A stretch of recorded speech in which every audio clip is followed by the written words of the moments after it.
आता आम्ही मनोर जवळील सावरखंड गावाजवळ आलेलो आहोत। ही आहे मनोर जव्हार रस्ता, ह्याच्या कडेला सावरखंड गाव वसलेला आहे। हा तुम्हाला दिसत आहे सावरखंड गाव, आणि ह्या सावरखंड गावामध्ये किरण रघुनाथ गोवारी हा शेतकरी प्रत्येक वर्ष वेगवेगळी पद्धतीची शेती करतो। कधी शेगवेची शिंगा लावतोय, तर कधी मोगरा लावतोय, तर कधी भाजीपाला लागवड करतोय।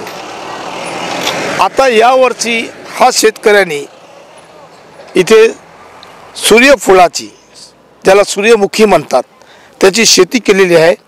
तुम्ही पाहू शकतात ही शेती, आणि ह्या शेतीमध्ये ह्या ठिकाणी त्यांनी पहिल्यांदा ही सूर्यफुलाची शेती केलेली आहे।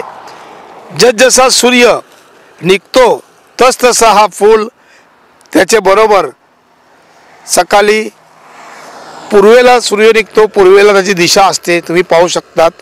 त्यानंतर जसा सूर्य जातो, मावळतोय, पश्चिमेकडे जातो, तेव्हा हा सूर्यफूल पश्चिमेकडे जातोय।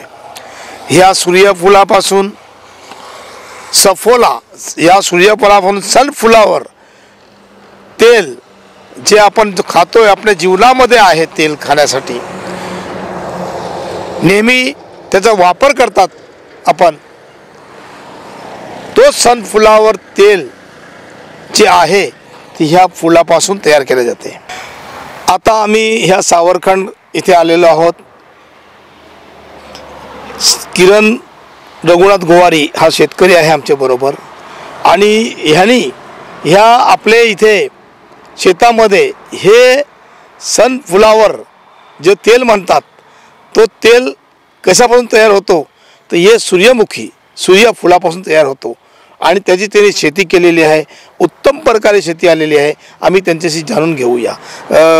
किरण भाऊ, तुम्ही जी हे शेती केलेली आहे सनफ्लावरची, तुमच्या मनामध्ये कशी कल्पना आली?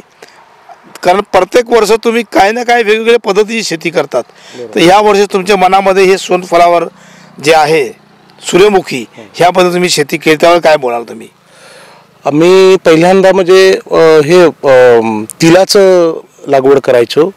डिसेंबरच्या पहिल्या आठवड्यात, दुसऱ्या आठवड्यात जसं भात कापणी झाल्याच्या नंतर मग तिलाचं तेल जे आहे ना, ते पण भाजीमध्ये यूज केलं जाते। पण हे नवीन यूट्यूबमध्ये बघितलं की आपल्या ह्या कोकणपट्टीमध्ये पण सूर्यफुलाचं सूर्यफूल हे होऊ शकतंय, आणि यूट्यूबला बघितल्यानंतर त्याची ग्रोथ वगैरे म्हणजे जे खत पाणी आणि वगैरे सर्व ह्या जमिनीला रास्त आहे।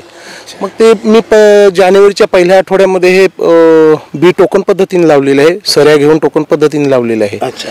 मग तेव्हा ही लागवड केली मी। पहिल्यांदा तिल लागवड करायचो, मग तिलाचं बघितलं, मग हे पण तेलाचाच उपयोग होतोय, याच्यामध्ये जास्त तेल निघतंय, म्हणून याची लागवड केलेली आहे। जास्त तेल निघतं म्हणून। ह्या तुम्ही कधी सुरुवात केली शेती करायला? ही मी पहिल्यांदाच हे एक प्रयोग म्हणून पहिल्यांदाच चालू केलेली। महिन्यात सुरुवात? हे डिसेंबरच्या पहिल्या आठवड्यात लागवड केलेली। साधारण किती महिने लागतात त्याला? ह्याला तेच 110-120 दिवसाचंच पीक आहे हे। तुम्ही किती एकर मध्ये ही फुलझारी शेती केलेली आहे? हे प्रयोग म्हणून मी पहिलाच वर्ष आहे, त्याच्यामुळे 1.5 एकर मध्येच लागवड केलेली आहे मी। 1.5 एकर लागवड केलेली आहे का? अच्छा। ह्या फुलापासून जे तेल निघतं, त्याचा उपयोग म्हणजे तेल काढण्यासाठी होतोय, म्हणून तुम्ही ही शेती केलेली आहे। आणि तुम्ही जे आजूबाजूचे जे आपले शेतकरी आहेत, त्यांना काय आव्हान करणार आहेत या शेतीबद्दल? माझं तर असं मत आहे की प्रत्येक शेतकऱ्यांनी जर त्याची 2 एकर असेल तर त्या 1 एकरमध्ये त्यांनी सूर्यफूल करावं, कारण कमी पाणी लागणारी हे आहे, पीक आहे। त्याच्यामुळे जर म्हणजे त्याच्यामध्ये तुरी आहेत, आता लागवडमध्ये इकडे तुरी आहेत, वाल आहेत, बरेचसे प्रकार टाकलेले आहे इदल म्हणून। तर सूर्यफूल हे कमी पाण्यामध्ये होते, त्याच्यामुळे लागवड करायला काही हरकत नाही मिळत, आणि कमी कालावधीमध्ये होते, आणि याची जी मेहनत आहे ती पण कमी आहे। कारण एकदा छाटणी केल्यानंतर सुकून बी लवकर बाहेर निघते, याच्यात मेहनत पण कमी आहे आणि कमी पाण्यामध्ये होते। तर हे बियापासून जे बनवतात का तेल? हा, बी टोकन पद्धतीने बी लागवड केलेली आहे. अर्धा हे आता फुलामध्ये जे बी निघेल हा, बी निघेल, त्याच्यापासून तेल निघणार. त्याच्यामध्ये तेल निघणार का? अच्छा अच्छा. बियापासून तेल तयार होतोय, म्हणून हे सनफ्लावरची त्यांनी या ठिकाणी लागवड केलेली आहे. किरण गोवारी हे शेतकरी जे आहेत हे प्रत्येक वर्ष वेगवेगळ्या पद्धतीची शेती करतात. मागे त्यांनी सेगव्याचे शेंगा लावले होते, त्यानंतर ते भाजीपालाही करतात. त्यांनी गुलाबाचे फुलं लावले होती, मोगरा शेती केली होती. म्हणजे अनेक उपकरणं इथे राबवतात ते. म्हणून त्यांनी ही पहिल्यांदाच जे आपण इंग्लिशमध्ये म्हणतोय सनफ्लावर, तोच हा सूर्यमुखीचा फूल असतो. आणि सनफ्लावर प्रत्येक तेलाच्या डब्यावर लिहिलेला असतो. तो सनफ्लावर आहे. ह्यालाच म्हणतात सनफ्लावर. म्हणून ही शेती उत्तम केलेली आहे त्यांनी. आणि शेतकऱ्यांनाही सुद्धा आव्हान केलेलं आहे की जास्तीत जास्त इथे त्यांनी शेती करावी. ही फुलवाडी आहे, चांगला फूल आलेला आहे.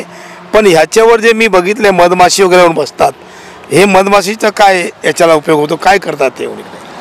मधमाशांचं असं आहे की आज बघायला गेलं ना, आज मी फुलझाड केले आहे म्हणजे या एरियामध्ये, तरी ह्या मधमाशा ह्याच्यातून मध घेऊन जातात आणि ते याच्यामध्ये जमा सदमध्ये सांगतात ते छत्यामध्ये ते जमा करतात मधमाशा. ह्याच्यामध्ये माझा काय फायदा आहे माहिती आहे का? ह्याच्यामध्ये ही मधमाशी बसल्यानंतर जे आहे आपले परागकणाची जी प्रक्रिया असते याला सेटिंग सांगतात. म्हणजे शेतकरी भाषेमध्ये सेटिंग सांगतात. हे सेटिंगचं काम चालू आहे त्यांचं. म्हणजे सकाळी एक 7 ते जेव्हा ऊन येते, उन्हाच्या अगोदर ते मधले जे परागकण पराजित करण्यासाठी त्याचा उपयोग होतो. म्हणजे दुहेरी फायदा, त्यांचा पण फायदा आहे आणि माझाही फायदा आहे. सेटिंग सांगतात त्याला, शेतकरी हा सेटिंग सांगतो. याच्यामध्ये परागकणाचं ते प्रजननासाठी उपयोगात पडते. त्याबरोबर आता दुसरे शेतकरी इथे आलेले आहेत, किसन रोशन धांगडा. तेही शेतकरी आहेत. आम्ही त्यांच्याशी थोडक्यात बातचीत करूया. धांगडा साहेब, इथे जी शेती केलेली आहे सनफ्लावरची, ही बघून तुम्हाला काय वाटतं, काय बोलाल याबद्दल? काय ह्याला कमी मेहनत लागते आणि आपली स्वतःची जमीन असल्यामुळे आपली मेहनत वाया जात नाही. काय किती वेळ केलं तरी पण आपलीच शेती आहे. जशी दादांनी केलेली आहे त्याप्रमाणे प्रत्येक शेतकऱ्यांनी करावे आणि हे बघून मला सुद्धा करावे हे वाटते. मी त्यांच्याकडून माहिती घेणारच आहे. ज्या पद्धतीने दादांनी केलेली आहे शेती त्याप्रमाणे प्रत्येक शेतकऱ्यांनी करावी. आणि कमी मेहनतीमध्ये होत आहे, त्याला पाणी वगैरे पण कमी लागते. अच्छा, म्हणजे घरच्या घरी आपल्या परिवाराला, कुटुंबाला रोजगारही मिळू शकतो. हो, घरच्या घरी परिवाराला रोजगार मिळतो. भेसळ तेल भेटणार नाही. आज जर सनफ्लावरचं जर कंपनीचं तेल घ्यायला गेलं ना, तर ते आपण कुठे बघितलंय त्याच्यामध्ये काय भेसळ केलं? ते पाम तेल भेसळ करतात, काय भेसळ करतात? हे कमी समजा 10 डब्बे आणून खाण्यापेक्षा घरचे 4 डब्बे खाल्ले, व्यवस्थित खाल्ले तर आरोग्याला पण चांगलं, शरीराला चांगलं. हे पीक आणि घरचं पीक आहे, बिना खताचं आहे. अजून मी खत नाही मारलेलं आहे ना, एक दाणा सुद्धा खत नाही, फक्त पाण्यावरती आणि आपली मशागत हे शेणखत वापरून तयार केलेलं आहे. बिना खताचा हा फूल लावलेला आहे आणि याच्यासाठी आपले आरोग्यही सुदृढ राहू शकतो, असं किरण यांचं म्हणणं आहे. कॅमेरामॅन नकीब मुकादमचा आरिफ पटेल, विकास समाचार.